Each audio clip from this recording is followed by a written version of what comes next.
National defence academy, Indian military academy, air force academy, naval academy, ये वो संस्थाएं हैं जो कैडेट्स को योद्धा बनाती हैं। ये वो संस्थाएं हैं जो फौज के कमीशन ऑफिसर्स बनाती हैं। ये वो संस्थाएं हैं जिनकी वजह से मैं आराम से अपने स्टूडियो में बैठ के आपके साथ वीडियो बना पा रहा हूं, क्योंकि इन संस्थाओं ने उच्च अधिकारी के ऑफिसर्स बनाए जो सही डिसीजन लेते हैं और हमारे बॉर्डर्स को सिक्योर करते हैं। पर डिफेंस एस्पिरेंट्स, कई बार देखा गया है इन अकेडमीज में पहुंच के कुछ कैडेट्स मेडिकली आउट हो जाते हैं।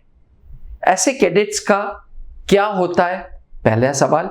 दूसरी बात, क्या मेडिकल आउट होना सही डिसीजन है या नहीं है।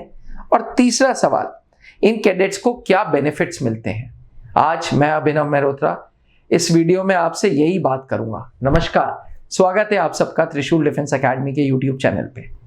नेशनल डिफेंस एकेडमी और कई अन्य मिलिट्री एकेडमीज कैडेट्स को तैयार करती हैं उस रोल के लिए, उस रिस्पॉन्सिबिलिटी के लिए जिसके लिए वो इस सिलेक्शन प्रोसेस से गुजर के आए और कड़ी मेहनत कर रहे हैं, वर्ल्ड क्लास की पीटी कर रहे हैं, ड्रिल्स कर रहे हैं, हॉर्स राइडिंग कर रहे हैं, मेहनत कर रहे हैं ताकि वो फिट हो सकें रोल्स निभाने के लिए, रिस्पॉन्सिबिलिटीज उठाने के लिए। पर कई बार ऐसा होता है कि अकेडमीज में ट्रेनिंग के दौरान कुछ कैडेट्स को चोट लग जाती है, कुछ कैडेट्स पुअर फिजिकल परफॉर्मेंस की वजह से अच्छा काम नहीं कर पाते। ऐसे कैडेट्स का क्या होता है? क्या कैडेट्स को सीधे फौज की अकेडमीज उठाती हैं और बाहर कर देती हैं? ऐसा बिल्कुल भी नहीं है। नेशनल डिफेंस एकेडमी या कई अन्य academies RWL relegation warning list पहले इशू करता है। RWL उस केस में होता है जब आपकी फिजिकल परफॉर्मेंस सब स्टैंडर्ड्स की हैं या आपके मेडिकल रीजंस की वजह से आप 70 दिन से ज़्यादा अकेडमी में परफॉर्म नहीं कर पा रहे हो, 70 दिन से ज़्यादा आप एडमिट हो। उस केस में फौज आपको, नेशनल डिफेंस एकेडमी आपको RWL इशू करता है। रेलीगेशन वार्निंग लिस्ट ये एक तरह की वार्निंग है जो फौज कहता है कि बॉस या तो अपनी फिजिकल परफॉर्मेंस इंप्रूव कर लो, नहीं तो हम तुम्हें टर्म ब्रेक दे देंगे और तुम्हें पीछे जाना पड़ेगा।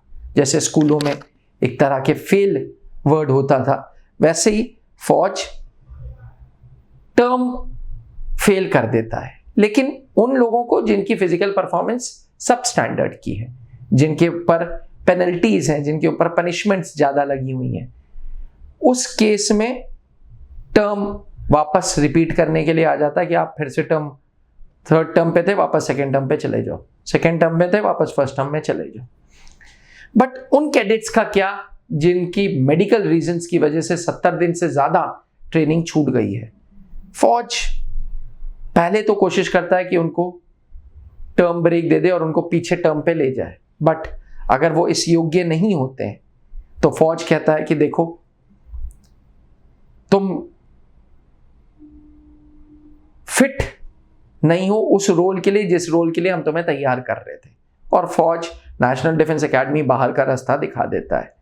जब कभी भी ऐसा कोई केस होता है तो बहुत मीडिया कवरेज होती है, अलग अलग यूट्यूबर्स, अलग अलग इंस्टाग्रामर्स, अलग अलग न्यूज़पेपर्स, अलग अलग न्यूज़ चैनल्स इस बात के ऊपर बड़ा डिबेट उठाते हैं। पेरेंट्स के एलिगेशंस होते हैं, लेकिन मेरी नज़र में ये सारे एलिगेशंस गलत हैं। क्योंकि मैं अगर आराम से स्टूडियो में बैठ के वीडियो बना रहा हूँ तो इसलिए बना रहा हूँ क्योंकि मेरे देश के बॉर्डर्स सिक्योर्ड हैं, मेरे देश की डिफेंस फोर्सेस जो डिसीजंस ले रही है वो सही ले रही है, मेरे देश के डिफेंस ऑफिसर्स अपनी रोल्स एंड रिस्पॉन्सिबिलिटीज को सही से निभा रहे हैं।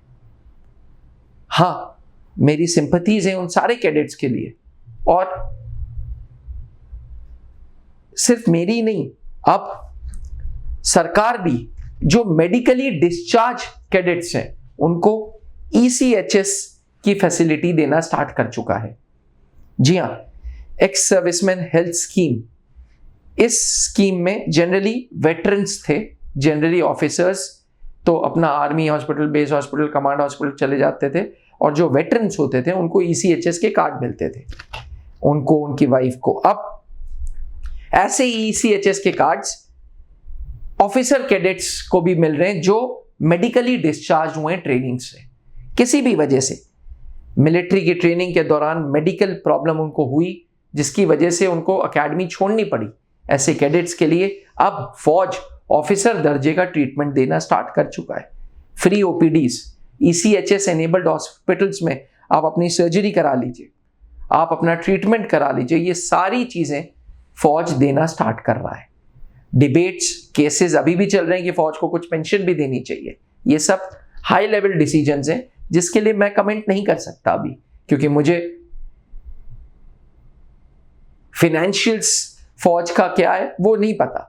But at the end of the day हम सबको एक चीज समझनी चाहिए कि देश पहले है, सबसे पहले बॉर्डर्स हैं, सबसे पहले हमारे कंट्री। और ये सब मानते भी, ऑपरेशन सिंदूर के दौरान हर एक हिंदुस्तानी पाकिस्तानी को गाली दे रहा था। ना धर्म देख रहे थे, ना शहर देख रहे थे, ना लोकेशन देख रहे थे, बस एक चीज थी, हम हिंदुस्तानी है वो पाकिस्तानी है, बात खत्म।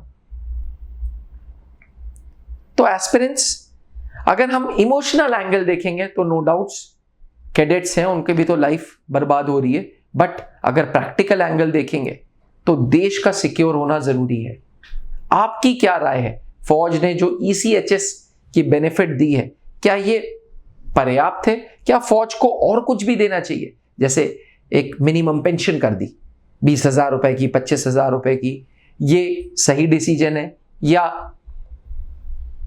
कुछ डिसेबिलिटी फंड्स दे दें? कुछ क्या ऐसी चीजें हैं जो दी जा सकती हैं जिससे कैडेट्स को भी लगे कि यार मेरा